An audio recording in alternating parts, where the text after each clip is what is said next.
আসসালামু আলাইকুম।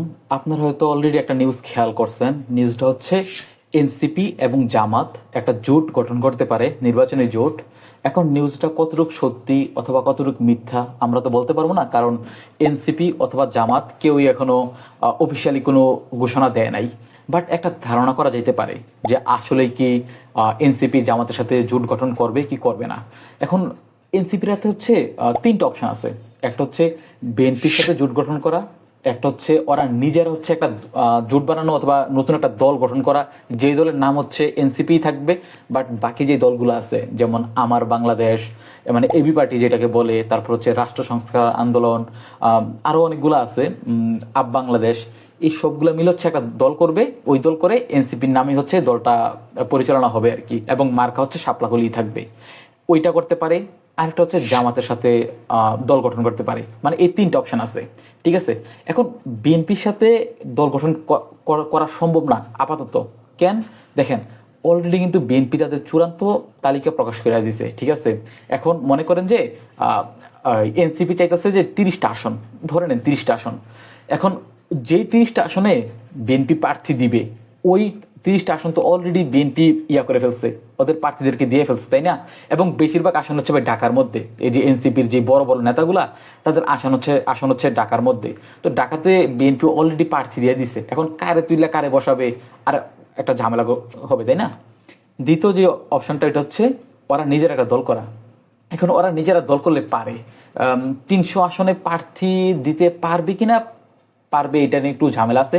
বাট ওরা পারবে, আমার কাছে মনে হয় যে ওরা 300 আসনে প্রার্থী দিতে পারবে। কিন্তু প্রার্থী দিলেই কিন্তু সব শেষ না। এখন ভাই ওই প্রার্থীদেরকে তো পাশ করে আনা লাগবে, তাই না? ভাই জামানতের টাকাও ভাই উসুল করা লাগবে, এমন মানে বুট পাওয়া লাগবে ওদের, এক কথায়। বাট আমার কাছে মনে হয় না এনসিপি একা রাজনীতি কইরা একা নির্বাচনে গিয়া এগুলো পসিবল। কারণ ভাই দেখেন, আপনি যে আসনে দাঁড়াবেন ওই আসনে জামাত থাকবে, বিএনপি থাকবে, তারপর আপনি 3 নাম্বার দল হিসেবে ঢুকবেন, ঠিক আছে। আমার কাছে মনে হয় যে এইভাবে পসিবল, ঠিক আছে। তো এইটাও সম্ভব না আপাতত এনসিপির পক্ষে। তো 3টা থেকে 2টা অলরেডি বাদ গেছে।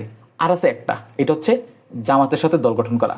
এখন জামাতের সাথে কেন বলতেছি আমি সম্ভব, কারণ হচ্ছে কি, জামাত কিন্তু তাদের এখনো চূড়ান্ত অফিসিয়াল কোনো 300 আসন প্রার্থী দেয় নাই, ঠিক আছে। জামাত মনে হয় কালকে অথবা পরশুদিন চূড়ান্ত প্রার্থী দিতে পারে। তার মানে জামাতের এখনো উঠানোর সম্ভাবনা আছে। মানে প্রার্থীদেরকে ভাই বলতে পারবে যে ভাই দেখো, তুমি এই আসন থেকে সরে যাও, এই আসনে আমি এনসিপির একজনকে বসাবো। এখন এইটা পসিবল, কারণ বললামই তো, জামাত এখনো কাউকে একদম নির্বাচন করে নাই যে হ্যাঁ তুমি এই আসনে দাঁড়াবা, অফিসিয়ালি কোনো ডিক্লেয়ার দেয়া নাই। আর আরেকটা ব্যাপার কি, বিএনপির যদি জুটে যায় এনসিপি, তো ওই আসনে তো বিএনপি একজনকে বসানো লাগবে। ওই আসনে যদি বিএনপি একজনকে বসায়, আপনি শিওর থাকেন ওই লোক স্বতন্ত্র নির্বাচন করা শুরু করে দিবে। বাট এই জামাতের সাথে এই ইয়াটা করলে এটা না হওয়ার সম্ভাবনা মনে করেন যে 95%। যে জামাত যাকে বলবে ওই লোক একদম নীরবে সরে সরে যাবে, ঠিক আছে। উনি এই স্বতন্ত্র নির্বাচন করতে যাবে না। হ্যাঁ, তো হয়তো এনসিপিটা বুঝতে পারবে, বা অলরেডি মনে বুঝে গেছে যে আসলে আমি যদি বিএনপির পক্ষে নির্বাচনে যাই, নির্বাচনে গেলে ওই আসন থেকে বিএনপি একজনকে তুলে ফেলবে, ওই লোক হচ্ছে আবার স্বতন্ত্র নির্বাচন করবে। তো ব্যাপারটা কি হয় যে এনসিপি থাকবে, স্বতন্ত্র থাকবে, জামাত থাকবে, যেটা হচ্ছে জামাতের এনসিপির জন্য অনেক টাফ হয়ে যাবে ওই আসনে সার্ভাইভ করা। ওই ভোট হচ্ছে 2 ভাগ হয়ে যাবে, এনসিপি আর হচ্ছে ওই স্বতন্ত্র প্রার্থী, ফাঁকিতে হচ্ছে জামাত জিতে যাবে, ঠিক আছে। তো আমার কাছে মনে হয় যে এই সব দিক বিবেচনা করে এনসিপি হচ্ছে জামাতের সাথে আসবে। বললামই তো, জামাত হচ্ছে এখনো ওদের চূড়ান্ত প্রার্থী তালিকা ঘোষণা দেয় নাই। তার মানে জামাত চাইলে এই এদিক সেদিক করতে পারবে প্রার্থী। তো দেখা যাক কি হয়। হয়তো কাল পরশুর মধ্যে আহ, হইতে পারে, এই নিউজ আসতে পারে, অফিসিয়াল নিউজ আসতে পারে। আর একটা নিউজ দেখলাম যে বিবিসি বাংলাতে, যে এনসিপি হচ্ছে 50টা আসন চাইছে, ঠিক আছে। বাট জামাত নাকি হচ্ছে 30টা আসনে রাজি হয়েছে।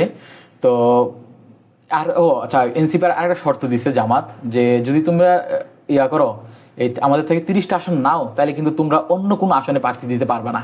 মানে বাকি যে 270টা আসন থাকে, ওই 270টা আসনে কোনো প্রার্থী দিতে পারবে না। তো দেখি কি হয়।